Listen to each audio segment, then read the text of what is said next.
सर्वांना जय भीम। उद्या अण्णाभाऊ साठे यांची जयंती आहे आणि या जयंतीच्या पूर्वसंध्येला आज आपण त्यांच्या जयंतीनिमित्त हा जो बहुजन संघटनेने विषय ठेवलेला आहे आंबेडकरवादी अण्णाभाऊ साठे। आजपर्यंत आपण ऐकतो अण्णाभाऊ साठे कॉम्रेड होते, कम्युनिस्ट होते किंवा कम्युनिस्ट पक्षात काम केलेलं आहे, लाल बावटात काम केलेलं आहे, अशा खूप साऱ्या बाबी आपण ऐकत असतो, बोलत असतो। परंतु एक दुसराही दृष्टिकोन बघितला पाहिजे।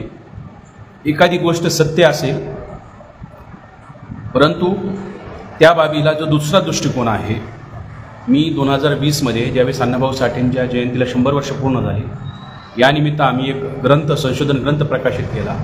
त्या ग्रंथाचं नाव आहे अण्णाभाऊ साठे आंबेडकरी चळवळीच्या दृष्टिकोनात। आणि हा सदर ग्रंथ प्रकाशित केल्यानंतर अण्णाभाऊ साठेंच्या ज्या कथा आहेत, कादंबऱ्या आहेत, लेखन आहे, यामध्ये आंबेडकरी चळवळीची कोणकोणती चर्चा केलेली आहे, अशा कोणत्या कथा आहेत ज्या आंबेडकरी कथा आहेत, त्यांनी बाबासाहेब आंबेडकरांचा कुठे कुठे उल्लेख केलेला आहे, त्यांच्या साहित्यात कुठे उल्लेख सापडतो का, आणि त्यांनी बाबासाहेबांची आणि अण्णाभाऊ साठेंची भेट झाली का, या संदर्भात त्या ग्रंथामध्ये मी लिहिलेलं आहे। 5 वर्ष झालं या ग्रंथाला पब्लिश होऊन। तर मित्रांनो, काही गोष्टी आपण समजून घेतल्या पाहिजेत। त्या समजून घेण्यामध्ये काही महत्त्वाच्या बाबी मी सांगतो। सर्वप्रथम काही गैरसमज आहेत, ते गैरसमज आपण काही दूर केले पाहिजे। पहिला एक गैरसमज आहे चळवळीमध्ये की अण्णाभाऊ साठे यांनी 16 ऑगस्टला एक मोर्चा काढला। 16 ऑगस्ट 1947ला मोर्चा काढला आणि मोर्चा काढून त्याला एक नारा दिला, ये आज़ादी झूठी है, देश की जनता भूखी है। अशा प्रकारची एक कथा प्रसरित आहे। मुळात 16 ऑगस्टला अण्णाभाऊ साठे विदर्भात होते, 16 ऑगस्ट 1947ला। आणि याचा पुरावा अण्णाभाऊ साठेंचे जे लहान भाऊ आहेत, ज्यांचं नाव आहे शंकरभाऊ साठे, त्या शंकरभाऊ साठेंनी त्यांच्या पुस्तकामध्ये, या पुस्तकाचं नाव आहे माझा भाऊ अण्णाभाऊ, या पुस्तकामध्ये त्यांनी सविस्तररित्या याची मांडणी केलेली आहे की अख्खा ऑगस्ट महिना ते विदर्भात होते। जर अण्णाभाऊ साठे विदर्भात होते तर ते मुंबईत नव्हतेच, आणि जर मुंबईत नव्हते तर त्यांनी मोर्चा काढला, या विधानाला कोणताही अर्थ उरत नाही। आता हे सांगण्यामागचं काय कारण आहे की ते गैरसमज दूर करणं आवश्यक आहे। दुसरं ते गैरसमज आहे की अण्णाभाऊ साठे यांनी रशियामध्ये एक पोवाडा गायला शिवाजी महाराजांवरती। मुळात त्यांचं ते भाषण आहे आणि माझा रशियाचा प्रवास नावाचं त्यांचं स्वतःचं हे पुस्तक आहे। ते त्यांनी ते प्रवास वर्णन आहे। या प्रवास वर्णनामध्ये अण्णाभाऊ साठेंनी कुठेही पोवाडा गायल्याचा उल्लेख नाही, बल्कि रशियाची जी राजधानी आहे मॉस्को, त्या मॉस्कोमध्ये ज्यावेळेस अण्णाभाऊ साठेंनी भाषण केलं आणि त्या भाषणामध्ये अण्णाभाऊ साठे म्हणतात की मी त्या भूमीतून आलेलो आहे ज्या भूमीत छत्रपती शिवाजी महाराजांचा जन्म झाला, त्या शिवछत्रपतींच्या भूमीतून मी आलेलो आहे, असा उल्लेख शिवाजी महाराजांचा करतात आणि त्याचा मला अभिमान आहे, असाही उल्लेख करतात। तर हा एक रेफरन्स येतो। तर तो पोवाडा नाही तर शिवाजी महाराजांचं भाषणामध्ये त्यांनी नाव घेतलेलं आहे आणि त्यांना प्राऊड फिलिंग आहे की मी शिवाजी महाराजांच्या राज्यातला आहे, शिवाजी महाराजांचा जन्म आणि कार्यकर्तृत्व जिथं झालं त्याच भागातून मी येतो, असं ते रशियाच्या लोकांना सांगत आहे। हा एक दुसरा मुद्दा। हे सांगण्यामागचं काय कारण आहे? तिसरा एक आहे की अण्णाभाऊ साठे लाल बावटा कला पथकात काम करत होते का? तर करत होते। मुळात हे लाल बावटा कला पथक कम्युनिस्ट पक्षाचं कलापथक होतं। हे 1944ला निर्माण झालं आणि हे कलापथक 1948ला कम्युनिस्ट पक्षानं बरखास्त केलं। म्हणजे लाल बावटा कलापथक जेव्हा बरखास्त झालं, मग त्या कलापथकाचा आणि पक्षाचा काही संबंध राहिला नाही। कलापथकातील लोकांनी ठरवलं आता करायचं काय, म्हणून शाहीर अमर शेख, शाहीर द.ना. गवाणकर आणि शाहीर अण्णाभाऊ साठे या तिघांनी मिळून ते कलापथक रन केलं। नंतरच्या कालखंडात शाहीर अमर शेख त्याच्यातून बाहेर पडले आणि त्यांनी स्वतंत्र कलापथक उभा केलं। मग गवाणकर आणि अण्णाभाऊ साठे यांचं संयुक्त कलापथक होतं। त्या कलापथकाला नाव होतं शाहीर द.ना. गवाणकर आणि शाहीर अण्णाभाऊ साठे यांचे संयुक्त कलापथक, असं त्या कलापथकाला नाव होतं नंतरच्या कालखंडामध्ये। आणि ते कलापथक ऑगस्ट 1966ला बरखास्त करण्यात आलं। रीतसर मुंबईमध्ये ती मीटिंग झाली आणि मीटिंग घेऊन ते बरखास्त करण्यात आलं आणि त्यानंतर त्या कलापथकात अण्णाभाऊ साठे राहिले नाहीत। त्याच्या दुसऱ्या वर्षी 1967ला ते कलापथक औरंगाबादला आलं, संभाजीनगर ज्याला आज म्हणतात, ते प्रचारासाठी आलं। त्याच्यात अण्णाभाऊ साठे आले नाही, किंबहुना ऑगस्ट 1966 नंतर कोणत्याही प्रकारे त्यांनी कम्युनिस्ट पक्षासोबत संबंध ठेवले नाही किंवा लाल बावटा हे जे कलापथक आहे त्याच्यामध्येही काम केलं नाही।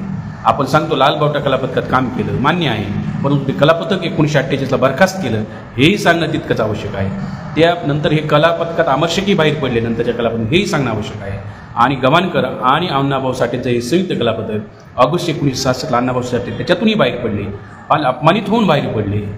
हे सगळा किस्सा त्यांचे जे बंधू आहेत, ज्यांनी जो आय विटनेस आहेत या सगळ्या घटनेचे, काय घडलं होतं शंकरभाऊ साठे आणि शंकरभाऊ साठेंनी त्या माझा भाऊ अण्णाभाऊ या पुस्तकात हे सगळं नमूद केलेलं आहे. तर कलापथकात काम केलं का लालबावटा, पण ते बरखास्त केलं हेही कम्युनिस्ट पक्षानं बरखास्त केलं हेही सांगण्याची आवश्यकता आहे. आणि हा एक मुद्दा आहे. त्याच्यानंतरचा एक गैरसमज आहे की अण्णाभाऊ साठे कम्युनिस्ट होते. लोक म्हणतात first impression is last impression. आम्ही म्हणतो last impression is only impression. जर सुरुवातीच्या कालखंडामध्ये त्यांच्या जडणीघडणीमध्ये कम्युनिस्ट पक्षाचा रोल आहे का, तर आहे. त्यांच्या लिखाणावर त्याचा आहे का प्रभाव, तर आहे. आमचं म्हणणंच नाही.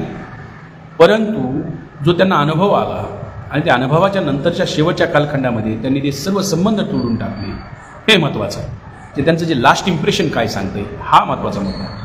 त्यांचे जे भाऊ आहे शंकरभाऊ साठे यांच्यावरती 1996ला डॉक्टर शरद गायकवाड सरांनी MPhil केलेलं आहे आणि त्यांच्यावर एक पुस्तकही लिहिलेलं आहे त्यांच्या भावावरती, शंकरभाऊवरती.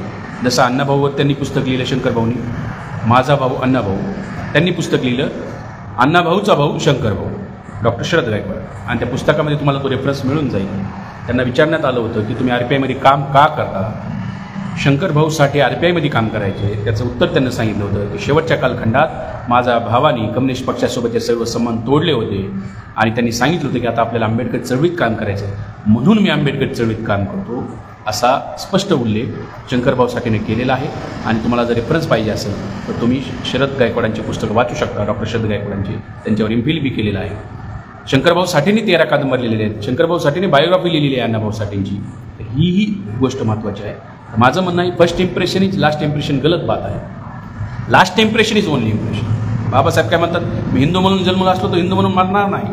लास्ट इम्प्रेशन काय आहे त्याचं? लास्ट इम्प्रेशन आहे बुद्धिझम. हिंदुझमचं नाही, सोडून टाकला, लात मारली त्या धर्माला त्यांनी. त्यामुळे लास्ट इम्प्रेशन शेवटचा काय विचार आहे. माणूस आयुष्यामध्ये अनुभव घेतो आणि अनुभव घेऊन शेवटी ज्यावेळेस तो मजबूत बनतो, अनुभवी बनतो, मॅच्युअर बनतो, त्यावेळेस जो निर्णय घेतो ते महत्त्वाचे असतात. लाईफचे शेवटचे निर्णय घेतलेले असतात. महापुरुषांच्या आयुष्यातल्या शेवटच्या घटना त्यामुळे महत्त्वाच्याच आहेत. बाबासाहेबांनी जे धर्मांतर केले हे जे लास्ट इम्प्रेशन आहे बाबासाहेबांचं, last impression is only impression मानलं जाते. त्यामुळे बाबासाहेब आंबेडकरांनी गुरु मानताना सुद्धा जिवंत माणसाला गुरु नाही मानलं. ज्यांचं निधन झालेलं आहे, म्हणजे तथागत बुद्धाला त्यांनी गुरु मानलं, कबीरांना गुरु मानलं, फुलेंना गुरु मानलं, का गुरु मानलं, कारण त्यांचं जीवनचरित्र त्यांच्या समोर होतं. माणूस गेल्यानंतर त्याचं संपूर्ण जीवन समोर असतं. त्याच्यामुळे त्याच्यानंतर ते बदलण्याची हे होऊ शकत नाही. आपण जर एखाद्या जिवंत माणसाला गुरु मानलं तर जिवंत माणसाला गुरु मानल्यावर काय होतं, तो गुरुच नंतर बदलतो, तोच वाईट मार्गाला जातो आणि मग गुरु बदलण्याची आपल्याला वेळ येते. त्यामुळं बाबासाहेबांपासून काय शिकायला पाहिजे आपण, तर आपण ज्याचं निर्माण झालेलं आहे, ज्याचं निधन झालेलं आहे त्या व्यक्तीला ज्यावेळेस गुरु मानतो आपण, त्यावेळेस त्याचं सगळं जीवन आपल्यासमोर असतं. बाबासाहेबांचा आदर्श तोच आहे. तेच मी उदाहरणे सांगत आहे की अण्णाभाऊ साठेंनी शेवटच्या कालखंडामध्ये ऑगस्ट 1966 पासून त्यांनी कम्युनिस्ट पक्षाशी कोणताही संबंध ठेवला नाही. संबंध सोडा, ते प्रचाराला गेले नाही, प्रचाराला गेले सोडा. त्यांनी त्यांच्या भावाला सांगितलं की आंबेडकर चळवळीत काम करायचे आपल्याला, आणि त्या धर्तीवरती त्यांच्या भावानं नंतर RPIमध्ये काम केलेलं आहे. त्याचा एव्हिडन्स शरद गायकवाडांच्या पुस्तकात आहे. त्यामुळे माझं म्हणणं आहे की last impression is only impression. Annabhau Sathe शेवटी काय होते, अण्णाभाऊ साठे शेवटी आंबेडकर होते असं म्हणावं लागेल आपल्याला.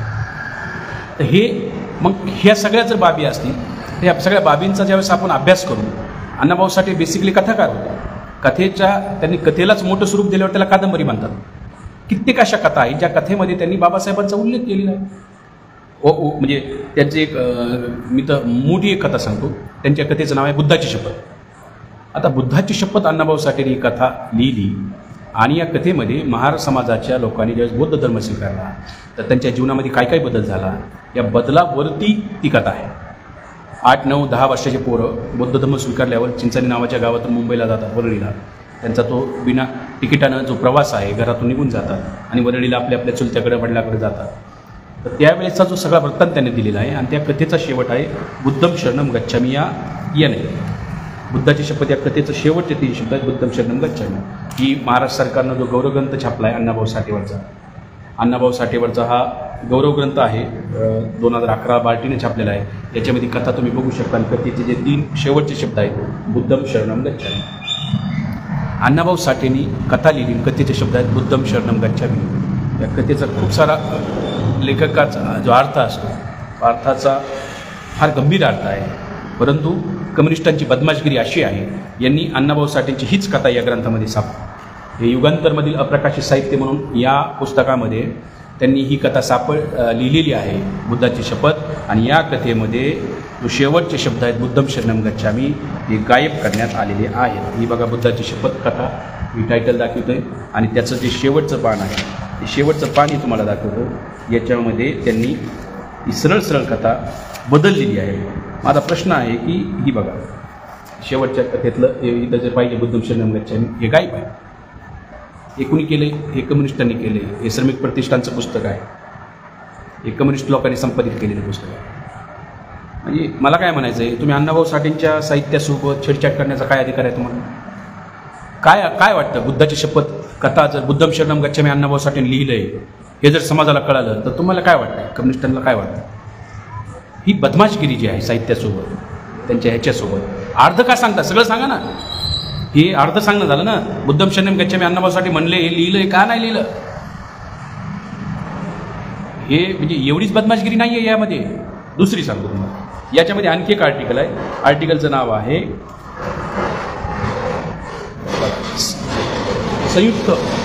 संयुक्त महाराष्ट्राचा लढा आणि जात वास्तव. हे तुम्ही आर्टिकल तुमच्या समोर येतो आणि पुस्तकाचं पहिलं वाक्य आहे घडली आहे आणि संपलं. काय घडली आहे? अरे वाक्य आहे काय घडली आहे? ही बदमाशगिरी सांगतोय मी तुम्हाला कम्युनिस्टांची. दुसरं वाक्य आहे अक्षरशः शेकडो गावात महाराणी बौद्ध धर्माचा स्वीकार केला आहे, वेठबिगारी बंद केली आहे. काय आहे? घडली आहे डॉट. याचा अर्थ काय? महाराष्ट्रात एक क्रांतिकारी घटना घडली आहे. शेकडो गावात महाराणी बौद्ध धर्माचा स्वीकार केला आहे. बुद्ध धर्माचा स्वीकार करणं ही क्रांतिकारी घटना आहे, घडली आहे. मी अण्णाभाऊ साठेंच्या खूप साऱ्या बऱ्याचशा कथा वाचल्या, जवळपास सगळ्यात वाचल्या म्हणता येईल. या सुरुवात कुठं आहे, कोणत्या कथेची? बरं, ह्या जे आर्टिकलचं आहे, या आर्टिकलचं शेवटचं जे हे आहे पान आहे, काय पाहिजे ह्याचा एंडच नाही आहे आर्टिकलला. म्हणजे कम्युनिस्टांनी काय केलंय, पहिलं ओळवी गायब केली आणि शेवटचा पॅराही गायब केला. या युगांतरमधील अण्णाभाऊ साठे यांचे साहित्य. काय अडचण आहे? अण्णाभाऊ साठेंनी बौद्ध धर्माला क्रांतिकारी घटना म्हणलं, काय अडचण आहे कम्युनिस्टांना? काही लोक म्हणतात अण्णाभाऊ साठेंच्या संदर्भामध्ये कम्युनिस्ट होते. हे काय आहे?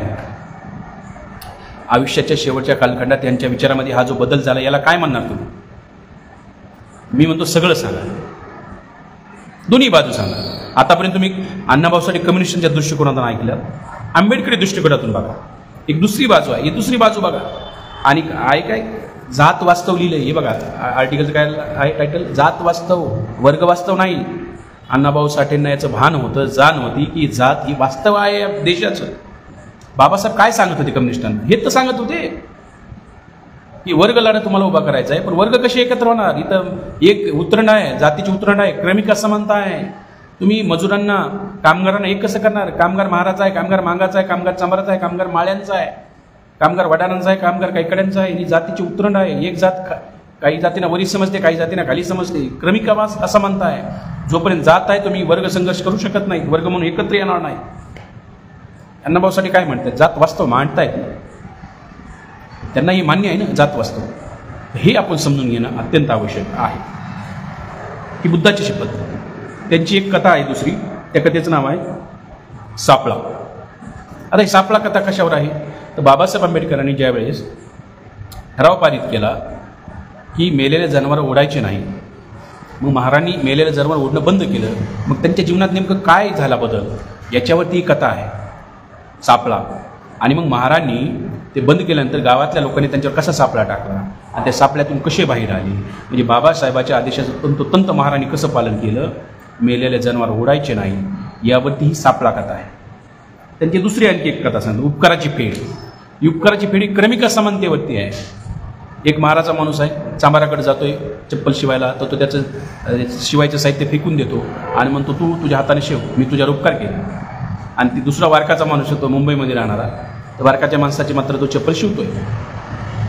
महाराची शिवत नाही चांभार, वारकाचे शिवतो. ही क्रमिक असमानता दाखवली अण्णाभाऊ. बाबासाहेब काय म्हणतात, जाती व्यवस्था नाही, ही क्रमिक असमानता, उपकाराची फेड. आणि नंतर ज्यावेळेस चांभाराची गाय मिळते त्यावेळेस तो महाराकडे जातो आणि म्हणतो तू गाय वड, तर तोही ते वडण्याचं साहित्य देतो आणि म्हणतो ही तू उपकाराची फेड ही मी परत केली, तू तुझं वड. याच्यावर अण्णाभाऊनी कथा आहे उपकाराची फेड. ही आंबेडकरची कथा आहे. सरळ सरळ जे मी सापळा सांगितली आंबेडकरवादी कथा आहे, जी उपकाराची पेठ सांगितली आंबेडकरवादी कथा आहे, एक वळण कथा आहे. मोठ्याचं मटण खायचं नाही हे ज्यावेळेस महाराणी गावात ठरवलं की बैलाचं मटण खायचं नाही, गाईचं मटण खायचं नाही, बीफ खायचं नाही, मग काय झालं, ते हाल्या कापला होता मांगवाड्यामध्ये, म्हणजे मारवाड्यात कापायचं बंद झालं, मग मांगवाड्यात कापू लागले. आणि एक म्हातारी जी जुन्या वळणाची आहे, कथेचं नाव वळण, महाराची म्हातारी, ती जाऊन मटण घेऊन येते हाल्याचं, मांगवाड्यात खाणं सुरू आहे. अण्णाभाऊ साठे म्हणतात की महाराणी जे बंद केलं ते मांगाने सुरू केलं, हे कथेचा अर्थ आहे.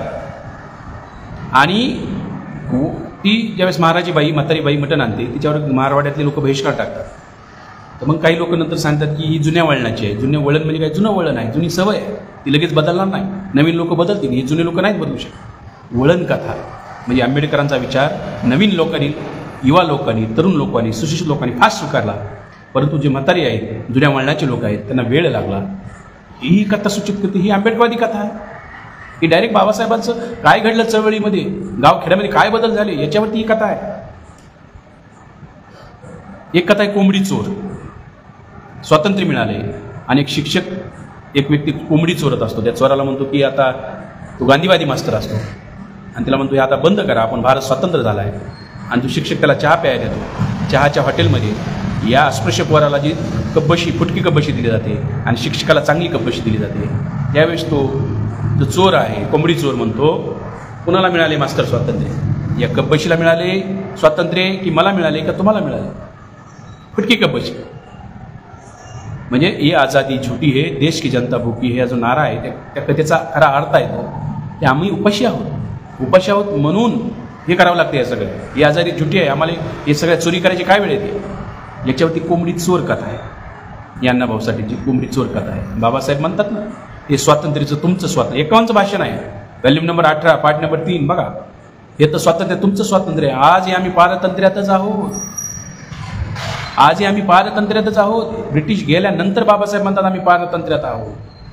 तर त्यामुळं ही कथा आंबेडकरवादी कथा आहे. आणखी एक कथा सांगतो, उदाहरण म्हणून सोन्याचा मणी. ज्यावेळेस मुंबईमध्ये बाबासाहेबांचं महापरिनिर्वाण झालं आणि त्यानंतर मुंबईमध्ये लोकांनी ज्या प्रकारे दुःख व्यक्त केलं, लोक कसे रडले, याच्यावर रडल्याचा उल्लेख त्यांनी अण्णाभाऊंनी केलेला आहे. आणि एक म्हातारी आहे, ती म्हातारी मुलगा मेला आहे त्याचा, म्हणून मुलीकडे राहायला आली मुंबईला. आणि तिच्या पदरामध्ये त्या म्हातारीच्या एक सोन्याचा मणी आहे. तो तिने यासाठी ठेवला आहे की मेल्यानंतर तोंडात सोनं टाकण्याची प्रथा आहे आणि ती गरीब असल्यामुळे तिच्याकडे सोनं नाही, आणि तो सोन्याचा मणी तिने यासाठी ठेवला की तो माझ्या तोंडात टाकलाच आहे. बाबासाहेबांचे कार्यकर्ते जातात. निर्वाणानंतर जे 57चं इलेक्शन लागलेलं आहे आणि त्या इलेक्शनच्या प्रचारासाठी लोकांकडून पैसे घेणं चालू आहे, मदत घेणं चालू आहे. त्या म्हातारीला ते म्हणतात, म्हातारे काही मदत कर बाबासाहेबांच्या चळवळीसाठी. ती म्हणते मी काय करू, मी लिकीकडे आलेले आहे. पण ते चाळायला लागतात त्यावेळेस ती म्हातारी त्यांना थांबवून घेते आणि ते सोन्याचा मणी देते आणि ती सांगते, हा मणी मी मेल्यानंतर माझ्या तोंडात टाकण्यासाठी ठेवला होता, मी गरीब आहे, सोनं मला कोण टाकेल, परंतु तो सोन्याचा मणी मी आंबेडकरी चळवळीसाठी देत आहे बाबासाहेबांसाठी. अण्णाभाऊसाठी कथा लिहितात आणि कथेतून दाखवून देतात बाबासाहेबांची चळवळ महान का आहे. असे महान त्याग करणारे लोक होते. एका म्हातारीनं सोन्याचा मणी बाबासाहेबांच्या चळवळीला दिला, त्याच्यावर कथा लिहिली अण्णाभाऊंनी. सोन्याचा मणी काय असेल, काय लोकांची भावना होती बाबासाहेबांच्या चळवळीमध्ये, ही चळवळ महान का झाली, हे सगळं अण्णाभाऊसाठी लिहितायत. हे सगळे कादंबऱ्या, हे सगळ्या कथा लिहितायत, या कथा उपलब्ध आहेत. हे आंबेडकरवादी कथा नाहीत का? अण्णाभाऊसाठी आंबेडकरवादी नाहीत का? या कथा लिहिल्यात ना त्यांनी सगळ्या. याच्या व्यतिरिक्त मी तुम्हाला सांगतो, हे जे त्यांचे जे उल्लेख आहेत, हे कथा तर सोडा, बाबासाहेबांचा उल्लेखही आहे खूप सारे याच्यामध्ये. आपल्याला माहीत आहे, जगबदल घालून गावं सांगून गेले माझं भीमराव, हे आपण म्हणतो. मुळात हे कवन देशभक्त घोटाळे या लोकनाट्यातलं आहे. लोकनाट्य म्हणजे काय? तमाशा, अगोदर तमाशा होता, त्या तमाशाचा उपयोग प्रबोधनासाठी ज्यावेळेस अण्णाभाऊंनी केला, त्यावेळेस तमाशाचं रूपांतर लोकनाट्यात झालं. लोकनाट्याचे जनक आहेत अण्णाभाऊ साठे, आणि अण्णाभाऊ साठे लोकनाट्याचे जनक आहेत. त्यांनी जे काही लोकनाट्य लिहिले, 15 लोकनाट्य माझ्याकडे उपलब्ध आहेत, मला जे माहीत आहे. एक देशभक्त घोटाळे लोकनाट्य होतं, हे 1946 आहे. आणि त्या देशभक्त घोटाळ्यातल्या लोकनाट्य हे 57ला प्रकाशित झालं लिखित स्वरूपामध्ये. त्या लोकनाट्यामध्ये ह्या उल्लेख आहे. म्हणजे हैबती पाटील काँग्रेसचा उमेदवार आहे, त्याचं नाव आहे घोटाळे, देशभक्त घोटाळे. आणि त्याला गावातले लोक प्रश्न विचारतात, तर तो म्हणतो की आता मला जायचं आहे. आणि तो पाटलाला म्हणतो, उमेदवार देशभक्त घोटाळे जो आहे उमेदवार पाटलाला म्हणतो, पाटील हैबती पाटलाला माझं सामान टाका गाडीमध्ये. त्यावेळेस तो म्हणतो फकड्या नावाचा पोरगा आहे, अस्पृश्य पोरगा, त्याला म्हणतो की ते सामान तू टाक. फकड्या म्हणजे अण्णाभाऊ साठे. लोकनाट्यामध्ये फकड्याचा रोल अण्णाभाऊ साठे करायचे. ते म्हणतो माझ्या पुढाऱ्याने सांगितले असले कामं करायचे नाही. पाटील म्हणतो कोणता पुढारीने काय सांगितलं नाही. त्यावेळेस अण्णाभाऊ साठे म्हणतात जगबदल घालून गाव सांगून गेले मजबराव. हे जे फेमस कवन आपण जे म्हणतो हे कवन 1946 आहे, ज्यावेळेस अण्णाभाऊ साठेंचं वय अवघ 26 वर्षाचे आहे. 26 वर्षाच्या अण्णाभाऊ साठेंना आंबेडकरी चळवळीची एवढी समज आहे. याचा अर्थ आहे अण्णाभाऊ साठे सुरुवातीपासूनच आंबेडकरी चळवळीच्या संपर्कात आहेत, बाबासाहेबांच्या प्रभावात आहेत, लोकनाट्यामध्ये त्यांच्या बाबासाहेबांचे सिद्धांत मांडत आहेत, बाबासाहेबांचा संदेश देत आहेत. अस्पृश्यांनी असले खालचे कामं नाही केले पाहिजे हा संदेश लोकनाट्यातून देत आहेत अण्णाभाऊ साठे. आणि हे माझं नाही म्हणणं, हे तुम्ही हे बाबूराव गुरव याची पहिली PhD अण्णाभाऊ साठे यांनी केली. 1 ऑगस्ट यांनी शोध लावला अण्णाभाऊ साठे जयंतीचा. या बाबूराव गुरवांच्या PhDचा हा प्रबंध आहे. ह्याच्यात बघा तुम्ही हे देशभक्त घोटाळे हे लोकनाट्य 1946 आहे. हे पहिल्या PhDमध्येच आहे. म्हणजे माझं नाही म्हणणं, हे सगळे ऑथेंटिक लोक म्हणतात की ते 1946 आहे. देशभक्त घोटाळे 1946 आहे सगळे सांगतात. पण त्याच लोकनाट्यामध्ये जगबदल घालून गावं सांगून गेले माझं भीमराव हे आहे कवन, हे सांगत नाही. हे सांगणे आवश्यक, हे नवीन आहे. तर अण्णाभाऊ साठे वयाच्या 26 वर्ष हे गात आहेत. हां, बाबासाहेबांच्या महापरिनिर्वाणानंतर अण्णाभाऊनं गीत गायलं का? तर गायलं. काय पहिलं गीत गायलेलं दुसऱ्यांदा गीत गाऊ शकत नाही का व्यक्ती? महापरिनिर्वाणानंतरही गायलं, पण सुरुवात त्याची उपलब्ध जे पुरावे आहेत त्यानुसार ती 1946. त्यांची फकीरा कादंबरी बाबासाहेबांच्या झुंजार लेखणीसारखं आहे. बाबासाहेबांना नाही, बाबासाहेबांच्या झुंजार लेखणीसारखं आहे. लेखणी म्हणजे काय? पेन, ज्यानं बाबासाहेब लिखाण करायचे. हे म्हणजे हे आहे. याचा अर्थ काय होतो की जर बाबासाहेबाच्या लेखणीला अण्णाभाऊ साठेंनी लेखणीला नाव काय दिले? झुंजार लेखणी. बीड जिल्ह्यामध्ये मी राहतो, माझा बीड जिल्हा आहे प्रॉपर. आमच्या जिल्ह्यामध्ये एक पेपर आहे त्याचं नाव झुंजार नेता. आणि झुंजार नेता आज BJPचा पेपर आहे, पण कधी काळी तो पेपर आंबेडकरी चळवळीचा पेपर होता. आंबेडकरी चळवळीतल्या लोकांनी सुरू केलेला पेपर होता. नंतर तो पेपर विकला गेला. झुंजार नेता हा पेपर बीडच्या आंबेडकरी चळवळीतल्या लोकांनी सुरू केला. त्यांनी कोणाला म्हटले झुंजार नेता? बाबासाहेब आंबेडकरांना म्हणले झुंज देणारा नेता, आमचा झुंजार नेता. आणि तो झुंजार शब्द अण्णाभाऊ साठेंचा, डॉक्टर बाबासाहेब आंबेडकरांच्या झुंजार लेखनीस हे शब्द अण्णाभाऊ साठेंचा आहे, झुंजार नेता. आणि म्हणजे त्यांची जी मुलगी आहे शांता शकुंतला, म्हणजे बेसिकली अण्णाभाऊ साठेंचे 2 लग्न झाले. एक कोंडाबाईंशी, त्यांच्यापासून त्यांना मधुकर नावाचा मुलगा झाला. मधुकरला 4 मुली झाल्या.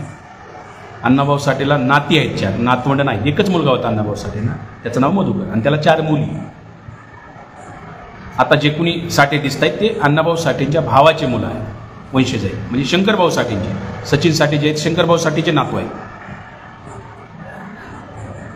आता आणि जे दुसरं लग्न 1945ला त्यांनी जयवंताबाईंशी केलं. जयवंताबाईला पहिल्या नवऱ्यापासून 2 मुली होत्या, जिचं नाव होतं शांता आणि शकुंतला. त्या 2 मुलींना अण्णाभाऊ साठेने पत्नीलाही स्वीकारलं आणि तिच्या 2 मुलींनाही स्वीकारलं, त्या शांता आणि शकुंतला. तर त्याच्यातलं शकुंतलेनं ती लिहिलेलं आहे की ज्यावेळेस फकीरा कादंबरी लिहिणं चालू होतं, अण्णाभाऊ साठे म्हणजे अंधार होता घरात, म्हणजे मधी बसले होते, उन्हाळ्याचे दिवस होते, उकडत होते. आणि जे घरातला बाहेरचा जो प्रकाश येत आहे त्याच्यात ते लिहित होते.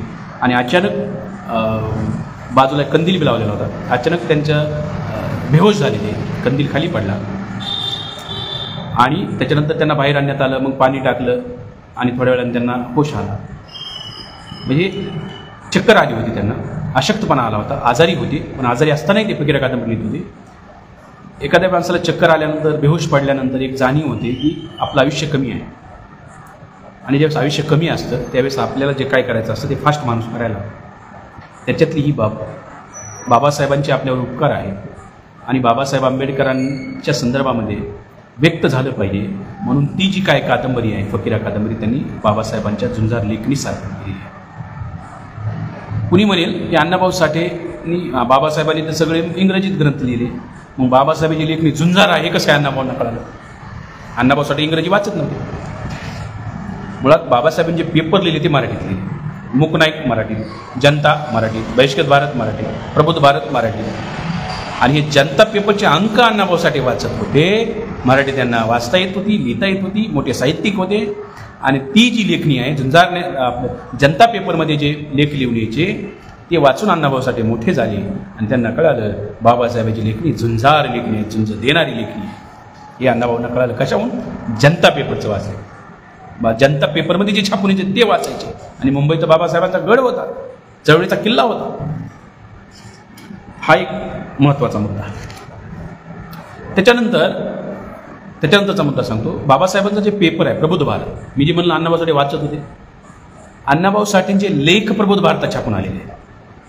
हे मी माझं जे पुस्तक लिहिलेलं आहे हे अण्णाभाऊ साठे आंबेडकर चळवळीच्या दृष्टिकोनातून, याच्यामध्ये मी परिशिष्टामध्ये हा लेख लिहिला एक नमुना म्हणून. प्रबुद्ध भारतामध्ये अण्णाभाऊ साठेंचा एक लेख मी एक उदाहरण म्हणून देतोय. दलितांची शायरी नावाचा आर्टिकल अण्णाभाऊ साठेने लिहिलं आणि दलितांच्या शायरीमध्ये त्यांनी त्या लेखात बाबासाहेबांचा उल्लेख केला आहे आणि उल्लेख करून म्हणताय की दलितांची शायरी महान का आहे. दलितांची शायरी महान का आहे? कारण दलितामध्ये डॉक्टर बाबासाहेब आंबेडकर, महान आमचे आंबेडकर पैदा झाले दलितांनी, म्हणून आमची शायरी महान आहे. बघा अण्णाभाऊ साठे, बाबासाहेब दलितामध्ये जन्म घेतला आणि महान आंबेडकर पैदा झाले आमच्या, म्हणून आमची शायरी महान आहे, असा उल्लेख त्या शायरीमध्ये करतात, ते लेखात करतात. तो लेख अवेलेबल आहे. आणि तेवढंच नाही तर बाबासाहेबांचं जे भीमा कोरेगावचे मत आहे किंवा पेशव्यांबद्दल मत आहे, पेशव्यांना आम्हाला कसं गुलाम केलं, पेशव्यांच्या काळात काय परिस्थिती होती, यावरही अण्णाभाऊ साठे त्या लेखात लिहितात. म्हणजे पेशव्यांच्या संदर्भातील लिखाण आहे अण्णाभाऊ साठेंचं, हाही आंबेडकरी दृष्टिकोन आहे. एवढंच नव्हे तर प्रबुद्ध जे त्यांचं जे फेमस भाषण आपण म्हणतो की पृथ्वी शेषनागाच्या डोक्यावर तरली नसून, कम्युनिस्ट म्हणतात कष्टकरी आणि कामगार लोकांच्या डोक्यावर तरली आहे. गलात चुकीचा आहे. दोन पुरावे देतात चुकीचा आहे. एक, प्रबुद्ध भारतामध्ये हे बाबासाहेब अण्णाभाऊ साठेचं भाषण छापून आलेलं आहे.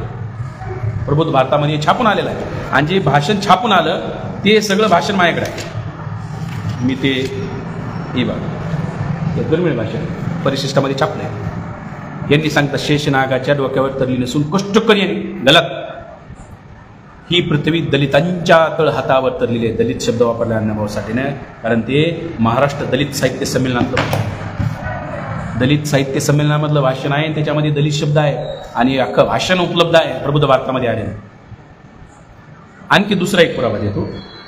दुसरा पुरावा हा आहे, हे राजा ढालेंच्या संदर्भामध्ये, कारण ते दलित साहित्य परिषदेमध्ये जे बॅनर आहे, जे चित्र होते, ते सगळं रंगवण्याचं काम इव्हन अण्णाभाऊ साठे अचानक झालेले ते उद्घाटक होते. अगोदर आचार्य यात्रे होते, ते त्यांना बोलवायचं काम ज्या लोकांनी केलं त्याच्यामध्ये राजा ढाले होते. ते राजा ढालेंचा एक विशेषांक आहे. यामध्ये सुद्धा राजा ढालेंनी ती कथा लिहिली, अण्णाभाऊ साठे कसे काय उद्घाटक झाले आणि अण्णाभाऊ साठेनं दलितांच्या तळहात उतरलेले असं म्हटलेले आहे. हेही राजा ढाले सांगतात, ज्यांनी स्वतः त्या कार्यक्रमाच्या आयोजन कमिटीमधले एक व्यक्ती राजा ढाले, दलित पॅंथरचे संस्थापक. या विशेषांकामध्ये याचा उल्लेख आहे राजा ढालेंच्या संदर्भात. सेक्युलर विजनचा विशेषांक आहे. यांनी स्पष्ट उल्लेख केला आहे की अण्णाभाऊ साठेने दलित शब्द वापरला होता. कम्युनिस्टांनी बदमाशगिरी, कष्टकरी आणि कामगारांच्या तळहातावर. का रे, जे आहे ते लया ना, जे आहे ते मांडा ना. किती दिवस बदमाशगिरी करणार आहेत तुम्ही? सांगायचा उद्देश आहे की अण्णाभाऊ साठेंनी जे उल्लेख केलेले आहेत हे मी तुम्हाला सांगतो. त्यानंतर जो मी सांगितलं युगांतरमध्ये उल्लेख आहे, हे युगांतरमधलं तर मी तुम्हाला सांगितलं. त्याच्यामध्ये अण्णाभाऊ साठेने बाबासाहेबांचा उल्लेख केलेला आहे लेखामध्ये. बाबासाहेबांच्या खूप ठिकाणी अण्णाभाऊ साठेने उल्लेख केलेले आहे. सोन्याचा मणी जी कथा आहे त्याच्यामध्ये बाबासाहेबांचा उल्लेख आहे. आता बाबासाहेबांची आणि अण्णाभाऊ साठेची भेट झाली का? भेट झाली, कन्फर्म झाली. मी पुस्तक लिहिल्यानंतर, मी बोलल्यानंतर तसे भेटीचे 4-5 पुरावे आहेत. त्याच्यातले काही मी ज्यावेळेस तपासले तर काही हे आहे. रमेश राक्षे सरांनी एक आर्टिकल लिहिलेलं आहे. हे आर्टिकल याच्यामध्येच आहे गौरव ग्रंथामध्ये. त्याच्यात ते लिहितात 1942लाच अण्णाभाऊ साठे आणि बाबासाहेबांची भेट झाली. कॉम्रेड पगारे, कॉम्रेड मोरे हे अण्णाभाऊ साठेंना घेऊन बाबासाहेबांना भेटायला गेले. बाबासाहेब मिनिस्टर झालेले आहेत आणि मिनिस्टर झाल्यानंतर तिथे गेलेले आहेत. मुंबईला भेटले तर यांनी ओळख करून दिली. हे शाहीर, हे शाहीर आहेत अण्णाभाऊ साठे. ते म्हणजे म्हणा एखादी शायरी बाबासाहेबांनी. मग त्यांनी शायरी म्हटली आणि गुलामीच्या तोडबेड्या ही शायरी गायली. तर बाबासाहेबांनी शाहीर नाही, ती लोकशाहीर आहे, असं रमेश राक्षस सरांचं म्हणणं आहे. आता खरं किती खोटं हे रमेश राक्षस सरच झालं, पण त्यांना त्याच्या ह्याच्यामध्ये लिहिले. आणि 1942ला जे नागपूरला शेड्यूल कास्ट फेडरेशनचं अधिवेशन झालं, त्या अधिवेशनालाही अण्णाभाऊ साठे उपस्थित होते असंही त्यांचं म्हणणं आहे. पण याचा एव्हिडन्स माझ्याकडे नाही आहे. दुसरं, हे जे बाबुराव गुरव आहेत, ज्यांनी अण्णाभाऊ साठे पहिल्यांदा PhD केली, हे PhDचा त्याचा प्रबंध आहे बाबुराव गुरव, त्यांचं म्हणणं आहे की 1949ला अण्णाभाऊ साठे आणि बाबासाहेबांची भेट झाली मुंबईत. भेट झाली, परंतु तो जे ठिकाण सांगतायत त्याच्यामध्ये थोडं अडचण ठरते. आणि महत्त्वाचा मुद्दा आहे, खुशाल खडसेंनी, एक माझ्याकडे हिंदीमध्ये पुस्तक आहे खुशाल खडसेचं, नागपूरचे जे आहेत खुशाल खडसे यांचं, त्याच्यामध्ये त्यांनी लिहिलेलं आहे भारतीय साहित्य के निर्माता अण्णाभाऊ साठे, असं पुस्तकाचं नाव आहे. खूपदा भेट झालेली आहे. त्यांना म्हणलेलं आहे की 20 एप्रिल 1952ला नागपूरला भेट झाली.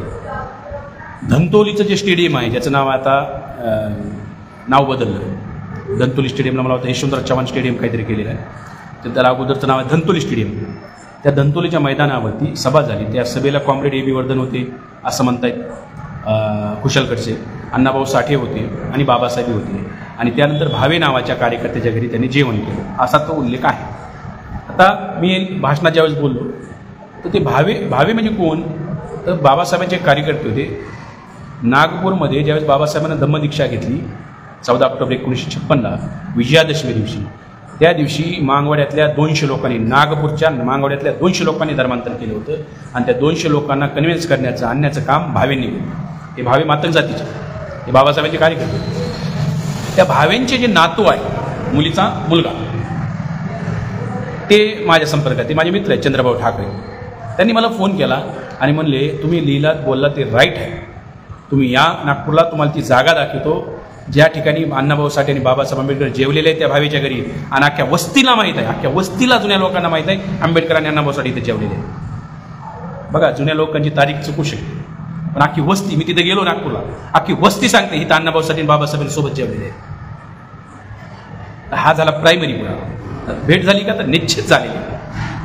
परंतु काय आहे, जास्त भेटीचे उल्लेख यामुळे नाहीत. बाबासाहेब मोठी असते, संविधानाचे शिल्पकार, आंतरराष्ट्रीय स्तरावरचे नेतृत्व झालं होतं बाबासाहेब. LLD पदवी तिकडून नंतर कोलंबियानं दिली, आणि भारतामधल्या तर नेहरूंचे प्रमुख विरोधी पक्षनेता असल्यासारखंच होते बाबासाहेब आंबेडकर. त्यामुळे अण्णाभाऊ साठे एक शाहीर होते, साहित्यिक होते, आणि नव्यानं उदयास होते. ते महाराष्ट्राची जी चळवळ आहे, संयुक्त महाराष्ट्राची चळवळ, आणि जी मुंबई महाराष्ट्रात राहिली पाहिजे यासाठी जी चळवळ झाली, आणि खऱ्या अर्थानं बाबासाहेबांच्या महापरिनिर्वाणानंतर अण्णाभाऊ साठेंना अख्खा महाराष्ट्र ओळखायला लागला. माझी मैना गावावर राहिली, आणि सगळ्यात त्यांचं साहित्य नंतर गाजलं. त्यामुळं हा प्रश्नच हे होत नाही की एवढ्या मोठ्या बाबासाहेबांसोबत अण्णाभाऊ साठेचं वय बी लहान, आणि त्यावेळेस नवीन उदयास येत होते, त्यामुळे एवढं त्यांची नोंदी सापडतील. परंतु भेट झाल्याचे लोक पुरावे देतात, आणि हे पुरावे ग्राह्य मानलेच पाहिजे असं माझं म्हणणं आहे. भेट झाली का, आता झाली. आता अण्णाभाऊ साठे संदर्भामध्ये काही लोकांना वाटतं की एवढे मोठे आहेत का. मी तुम्हाला सांगू इच्छितो, 1948ला पॅरिसला एक परिषद होती, इंटरनॅशनल कॉन्फरन्सचं निमंत्रण होतं अण्णाभाऊ साठेंना. त्यावेळेस वय त्यांचं 28, वयाच्या 28व्या वर्षी त्यांना इंटरनॅशनल कॉन्फरन्सचं निमंत्रण येते. छोटा माणूस नाही अण्णाभाऊ साठे, लक्षात घ्या. त्यावेळेस रशियाला जायची वेळ आली. रशियामध्ये अगोदर हे गेले होते, नेहरू गेले होते. नेहरूंना प्रश्न विचारला होता 2 व्यक्तीबद्दल, त्याच्यातले अण्णाभाऊ साठे. का, कारण अण्णाभाऊ साठेंची जी सुलतान कादंबरी आहे, ही सुलतान कादंबरी रशियन भाषेमध्ये ट्रान्सलेट झाली, आणि धुमाकूळ माजला होता रशियामध्ये सुलतान कादंबरीनं. जसं मॅक्झिम गॉर्की रशियाचा, त्याची कादंबरी आई मदत, आता आपण वाचतो. रशियाचा मॅक्झिम गॉर्की जसा भारतात आला, तसं सुलतान कादंबरी रशियात गेली, ती गाजली. मॉस्कोमध्ये त्यांना ऐकायला 3000 लोक जमले होते. मोठाच व्यक्ती, थोर साहित्यिक आहे, मोठी व्यक्ती आहे अण्णाभाऊ साठे. आयुष्यात त्यांच्या जे जीवनामध्ये जे 2 महिने चांगलेले ते एवढेच आहेत. रशियाचा प्रवास 2 महिन्याचा, सुखी राहिले अण्णाभाऊ साठे. फार मोठं व्यक्तिमत्व आहे. वाचा, समजत, जातीच्या चष्म्यातून बाहेर या. प्रत्येक व्यक्तीला जातीत बघू नका. वाचलं अण्णाभाऊ साठेच्या कथा कादंबऱ्या वाचल्यावर तर त्यांची महानता काय आहे, त्यांनी लिहिले, काय भोगलंय. आणि अशा माणसानं, अशा महापुरुषानं शेवटचं कालखंड फार वाईटात गेला त्यांचा. कारण जी चिठ्ठी आहे, कम्युनिस्ट पक्षाचे जे संस्थापक आहेत श्रीपाद अमृत डांगे, त्यांच्या कम्युनिस्ट पक्षासोबत त्यांनी संबंध तोडले, आणि जे कलापथक होतं 67ला औरंगाबादला आलं, आणि त्या कलापथकामध्ये त्यांच्या बायकोनं, जयवंताबाईनं, त्यांची जी मुलगी आहे तिला त्या कलापथकात पाठवलं, आणि अण्णाभाऊंची इच्छा नव्हती पाठवायची. त्या मुद्द्यावरून दोघात भांडण झालं. तर डांगेंची चिठ्ठी दाखवण्यात आली. त्या चिठ्ठीमध्ये लिहिलं, तर एवढ्या वेळेस जाऊ द्या, नंतर आपण बघू. त्या चिठ्ठीमुळंही भांडण झालं. डांगेसुद्धा कारणीभूत आहेत अण्णाभाऊ साठेचा संसार मोडायला. जयवंताबाई नंतर घर सोडून गेल्या, ते कायमचंच घर सोडून गेल्या. त्याच्यानंतर जयवंताबाई कधीही घरी आल्या नाही. शेवटचे 2 वर्ष अण्णाभाऊसाठी एकटे राहिलेले आहेत. जयवंताबाई नंतर आल्या नाही त्यांच्यासोबत राहायला. हे भांडण नवरा बायको होण्यामध्ये हे कम्युनिस्ट जो संस्थापक आहे डांगेची ही चिठ्ठी कारणीभूत आहे. त्याचं एक फ्रस्ट्रेशन अण्णाभाऊसाठी ना, प्रचंड फ्रस्ट्रेशन. आपली बायको सोडून गेली, मी ज्या पक्षात नाही त्या पक्षाच्या प्रचाराला माझी मुलगी का जाते म्हणून भांडणं झालेली. वाचा माझा भाऊ अण्णाभाऊ, शंकरभाऊ साठेनं सख्या भावानं लिहिली बायकडे वाचा, त्याच्यात आहे. कारण अण्णाभाऊसोबत अण्णाभाऊच्या सावलीसारखं शंकरभाऊ राहिलेले आहेत. अण्णाभाऊ लोकनाट्यात, शंकरभाऊ लोकनाट्यात, अण्णाभाऊ लिहायचे, शंकरभाऊ लिहायचे. अहो शंकरभाऊनं 13 कादंबऱ्या लिहिल्या, 14 पुस्तकं प्रकाशित आहे शंकरभाऊची. अहो शंकरभाऊच्या साहित्यावर MPhil झाले, PhD झाले. मारुती कसाब सरांनी PhD केलंय, शरद गायकवाड सरांनी MPhil केलंय. म्हणजे एवढं मोठं आहे त्यांचं लिखाण शंकरभाऊसाठीचं, हे सामान्य नाही बाप. मग ही चिठ्ठी कारणीभूत आहे. जो फकीरा चित्रपट आहे फसवलं अण्णाभाऊंना सरळ सरळ, आणि गव्हाणकरनं फसवलं. त्यांचे जे साथीदार शाहीर गव्हाणकरांनी फसवलं. निर्माता होता तो गव्हाणकर या पिक्चरचा. 2.5 लाख रुपये फिल्म कॉर्पोरेशनकडून कर्ज घेतलं, ते फेडलं नाही. अण्णाभाऊंना चुकीचं सांगितलं, पैसे कमवले असताना आपल्याच्यानं फेडणं होत नाही म्हणून आपण विकून टाकू पिक्चर, विकून टाकलं. नंतर अण्णाभाऊला कळलं आपण फसलो होतो. पुन्हा आपण फसलो होतो. अरे ज्यांच्यासोबत आयुष्य घातलं त्या लोकांनी फसवलं अण्णाभाऊंना, कम्युनिस्टांनी फसवलं. ज्या कलापथक अण्णाभाऊंनी आणि गव्हाणकरने बनवलेल्या कलापथकातून अपमानिकरित्या अण्णाभाऊंना बाहेर पडावं लागलं. त्याच कलापथकात हे कारण आहेत अण्णाभाऊच्या फ्रस्ट्रेशनचे. माणूस फ्रस्ट्रेट का होतो याचे तपासलं पाहिजे ना. हे शंकरभाऊ साठेंनी तर स्पष्ट लिहिलंय, माझा भाऊ मेला नाही, माझ्या भावाचा खून झालाय. हे जे ताण आहे, मेंदूला जो ताण दिलाय, ब्लड प्रेशर मोजता येतो, ताण मोजता येत नाही मित्रांनो. अण्णाभाऊनं जो ताण दिलाय कम्युनिस्टांनी, त्या ताणामुळे माझा भाऊ मेला. हा मेला नाही, हा खून आहे, असं शंकरभाऊ साठेने त्यांच्या पुस्तकात लिहिले, माझा भावांना. आणि तरी जर वर उचलून लोक म्हणत असेल अण्णाभाऊसाठी कम्युनिस्ट ठमकेन डमकेन, बंद करा ना येतं ते. हे समग्र मांडा, समजलं मांडा. आम्ही हे सगळं मांडायला लागलो. तुम्ही आतापर्यंत सांगितलं ते आम्ही मांडलं. हे संशोधन करून लिहिलं पुस्तक, यांच्या कथा लिहिल्या, त्या कादंबऱ्यात काय काय हे केलं. कम्युनिस्टांनी केली बदमाशगिरी मांडली पुराव्यानिशी.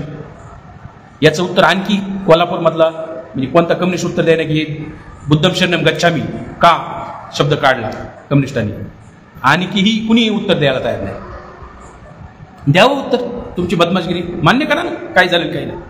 त्यामुळं मी जे हा जो विषय होता आंबेडकरवादी अण्णाभाऊसाठी, first impression is last impression गलत आहे. Last impression is only impression.